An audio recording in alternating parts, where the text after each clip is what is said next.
Madam अगर किसी का स्पर्म काउंट ही 0 फिर उनका आईवीएफ हो सकता है? बिल्कुल हो सकता है। हम फिर टीसा करते हैं।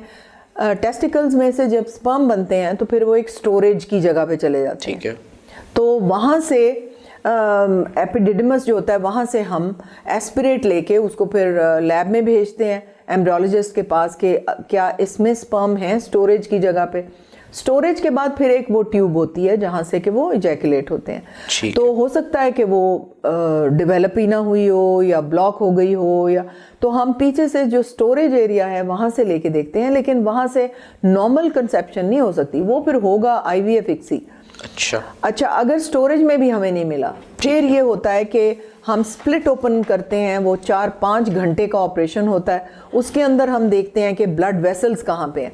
अक्सर हमें पहले ज़माने में या एक डेकेड पहले ये होता था कि पूरा टेस्टिकल में से कहीं से भी एक उठा के, जैसे वो कहते थे ना कि चावलों की बोरी में से एक दाना निकाल के देख लो कि जी कैसे चावल हैं।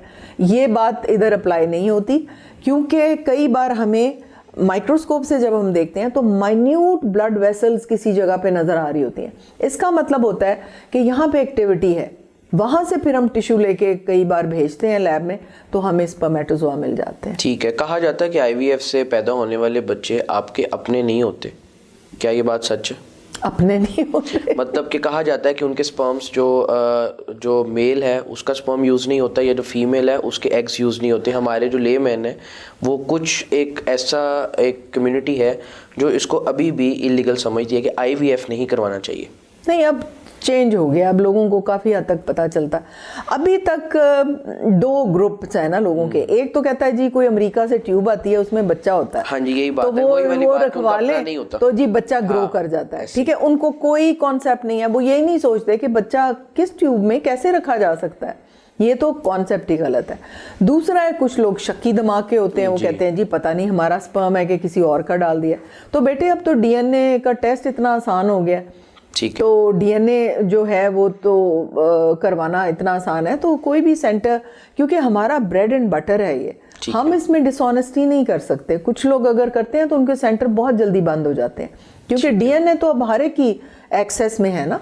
आप अपने बच्चे का डीएनए चेक करवा लें कि जी ये हमारा बच्चा है कि नहीं है। यूजुअली सेंटर्स जो हैं वो इतना स्ट्रिक्ट मॉनिटरिंग होती है डॉक्टर साहब के हमारे पास विटनेस 2 रखे जाते हैं, 3 लोग उसको टेस्टिफाई करते हैं। जब हम कोई एम्ब्रियो फ्रीज कर रहे हैं या जब हम सीमन का सैंपल हम इंजेक्ट कर रहे हैं, तो वहाँ पे वीडियो बनती है जिसमें एक तो बंदा कर रहा है ना, 2 विटनेस खड़े होते हैं और वो बावाज़े बुलंद कहते हैं कि ये अजरा का मियाँ रहीम है और ये हमने उसके स्पर्म्स जो हैं वो इसमें इंजेक्ट किए हैं। फिर जब एम्ब्रियो बन जाते हैं और हमने फ्रीज करने हैं, तो वो फिर एक विटनेस के सिग्नेचर्स होते हैं कि हाँ मैंने चेक कर लिया है ये इसी के हैं।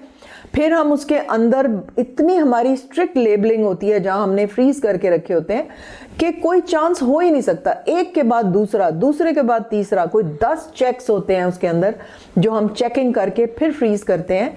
ऐसा हो ही नहीं सकता कि कोई चीज़ मिक्स हो जाए। ठीक है मैडम, टीनेजर्स हो गई या ख़वातीन हो गई, आजकल हमारी शायद डाइट का इशू है या क्या इशू है, हम देख रहे हैं कि उनमें ज़्यादा इरेगुलर पीरियड्स की शिकायत है। इसकी क्या सबसे बड़ी वजह? इसकी सबसे बड़ी वजह है नेचर से दूरी।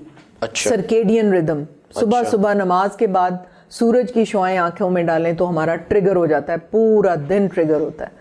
अच्छा। वो तो शुआएं हम डलवा ही नहीं रहे, सारे हार्मोन्स उसके ऊपर डिपेंडेंट है। मेलाटोनिन ने सिक्रीट होना है, उसने सारे हार्मोन्स को कंट्रोल करना है और आपकी पूरी बॉडी न्यूरोट्रांसमीटर्स और हार्मोन्स के ऊपर चलती है। हमने उसको डिसरप्ट कर दिया ना। हमने तो सुबह उठ के सूरज की रोशनी डलवानी नहीं आंखों में, तो फिर वो हर चीज़ ने गड़बड़ करनी है। फिर आप एक तो हो गया ये कि हमने सर्केडियन रिदम में उनका सारा मैकेनिज्म ही हौच पौच कर दिया। उसके बाद हमने इतने एक्स्ट्रा ईस्ट्रोजन बॉडी में डाल लिए, जैसे कि प्लास्टिक, हर चीज़ प्लास्टिक की, आर्टिफिशियल फ्लावर्स जैसे ये पड़े हुए हैं। ठीक है, इसको हाथ लगा के आपने कोई चीज़ खाई तो वो सारा प्लास्टिक अंदर गया। लिफाफे हैं, फिर आपकी बॉटल्स हैं, मेलामाइन के बर्तन, you name it, social media भरा हुआ है अब इसके।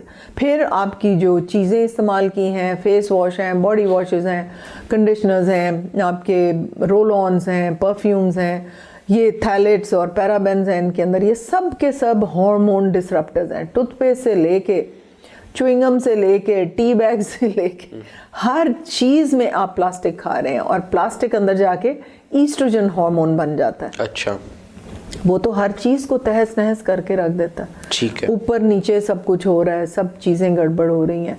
और ये सारे हार्मोन, ये जो हमने अपना लाइफस्टाइल और हमने अपनी एक आर्टिफिशियल ज़िंदगी बना ली है कि एयर कंडीशनर्स हैं, वो सर्दियों में गर्म, गर्मियों में सर्द कर रहे हैं, हमने खिड़कियां खोलनी नहीं है। आपके ये हम इधर बैठे हैं ना, तो ये सोफ़ा, ये माइक, ये टेबल, ये VOCs एमिट करते हैं हर वक्त। अच्छा। Volatile oxidative compounds. अच्छा, इनको घर में से फ्लश करना बहुत ज़रूरी होता है।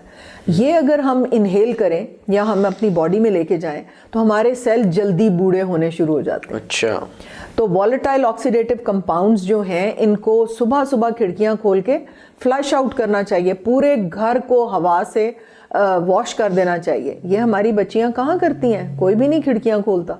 तो वो बंद कमरों में हर चीज़ हम टॉक्सिक वो इनहेल कर रहे हैं। फिर बदबू आ रही है तो खिड़की नहीं खोलनी, आप एक एयर फ्रेशनर डाल दो, ठीक है।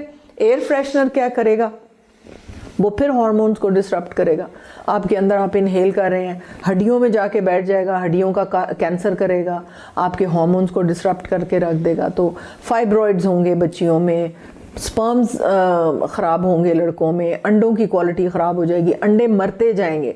यानी हर सेल के सेल्यूलर लेवल पे ये सारी चीज़ें आपको टॉक्सिक हैं और नुकसान पहुंचा रही हैं।